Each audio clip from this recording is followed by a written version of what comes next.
मुख्यमंत्री देवेंद्र फडणवीस यांच्या अतिवृष्टीग्रस्त शेतकऱ्यांना सरसकट मदत आणि सवलतींचे आश्वासन.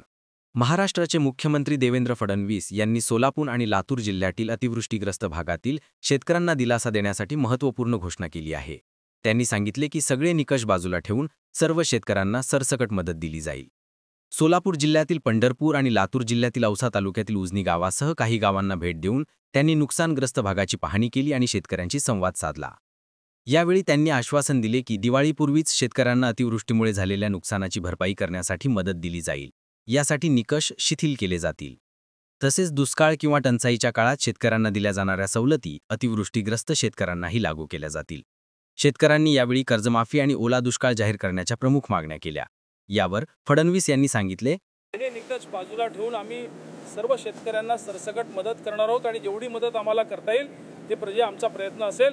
आणि एवढंच नाही तर यावेळेस आपण समजा ही घोषित करतो टंचाई म्हणजे दुष्काळ, टंचाईच्या वेळी ज्या उपाययोजना आपण सगळ्या करतो त्याला टंचाई समजून तशा प्रकारच्या सगळ्या उपाययोजना या ठिकाणी आम्ही करणार आहोत. त्यांनी पंढरपूर येथील पाहणी दरम्यान असेही नमूद केले की ज्या शेतकऱ्यांच्या जमिनी खरडून गेल्या आहेत त्यांना नवीन निकषांनुसार अधिकची भरपाई दिली जाईल. खरडून गेलेली जी जमीन आहे त्या जमिनीला नवीन नॉर्म्स आम्ही करतो आहोत. नॉर्म्स आहेत पण आता अधिकचे पैसे आम्ही त्याकरता देणार आहोत असे त्यांनी स्पष्ट केलं. पुढे फडणवीस यांनी ओला दुष्काळ ही संज्ञा बोलीभाषेतील असली तरी पावसामुळे झालेल्या सर्व नुकसानाची भरपाई केली जाईल आणि टंचाईच्या काळात दिल्या जाणाऱ्या सवलतींचा लाभ शेतकऱ्यांना मिळेल अशी ग्वाही दिली. यामध्ये महसूल करात सूट, पीक कर्जाचे पुनर्गठन, शेतीशी संबंधित कर्ज वसुलीला स्थगिती, कृषी पंपाच्या वीज बिलात सूट, वीज जोडणी खंडित न करणे, शालेय आणि महाविद्यालयीन विद्यार्थ्यांच्या शुल्कात माफी, मनरेगा अंतर्गत कामाच्या निकषात शिथिलता, वैरण पिकांचे बियाणे आणि घरपोच मुरघास पुरवठा यांचा समावेश आहे. की पहिल्यांदाच आपत्ती सुरू असताना ऑलरेडी आम्ही पैसे रिलीज करणं सुरू केलेलं आहे. दिवाळीच्या पूर्वीच आम्ही सगळ्यांना या ठिकाणी मदत करणार आहोत असे त्यांनी ठामपणे सांगितले. केंद्र सरकारच्या दुष्काळ संहितेत ओला दुष्काळाचा उल्लेख नसल्यानं राज्य सरकारने यापूर्वी कधीही ओला दुष्काळ जाहीर केलेला नाही आणि यावेळीही तशी शक्यता नाही. मात्र टंचाईच्या काळातील सवलती या शेतकऱ्यांना लागू केल्या जातील असे फडणवीस यांनी नमूद केले. केंद्र सरकारकडून ही मदत मिळेल याबाबत त्यांनी सांगितले की NDRF अंतर्गत अग्रिम निधी प्राप्त झाला असून केंद्राच्या नियमात बसणाऱ्या खर्चाची प्रतिपूर्ती मिळेल तर इतर खर्च राज्य सरकार आपल्या निधीतून करेल.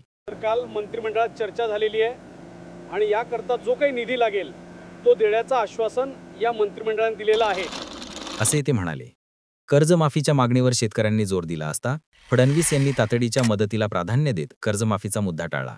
साहेब, शेतकरी अडचणीत सापडला. आपण म्हटले होते योग्य वेळी शेतकऱ्याला कर्जमाफी. आताही आपल्याला सांगितलं की पहिल्यांदा शेतकऱ्याला तातडीची मदत देणं गरजेचं आहे, तर पहिल्यांदा ती मदत आम्ही देतो आहोत असे त्यांनी पत्रकारांच्या प्रश्नाला उत्तर देताना सांगितले. यामुळे कर्जमाफीबाबत ठोस आश्वासन न मिळाल्याने शेतकऱ्यांमध्ये काही प्रमाणात नाराजी आहे. राज्य सरकारने जून-ऑगस्ट 2025 मधील नुकसानासाठी 1339 कोटी रुपयांचा शासन निर्णय काढला असला तरी सप्टेंबरमधील नुकसानग्रस्त भाग मराठवाडा, सोलापूर, अहिल्यानगर, जळगाव यांना अद्याप मदत मिळालेली नाही.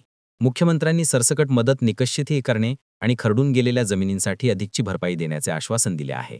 मात्र याची अंमलबजावणी कशी होईल हे अद्याप स्पष्ट नाही. निवडणुकीत दिलेले कर्जमाफीचे आश्वासन पूर्ण न झाल्याने शेतकऱ्यांमध्ये संशय आहे की या घोषणा केवळ आश्वासनांपुरत्याच राहणार नाहीत ना.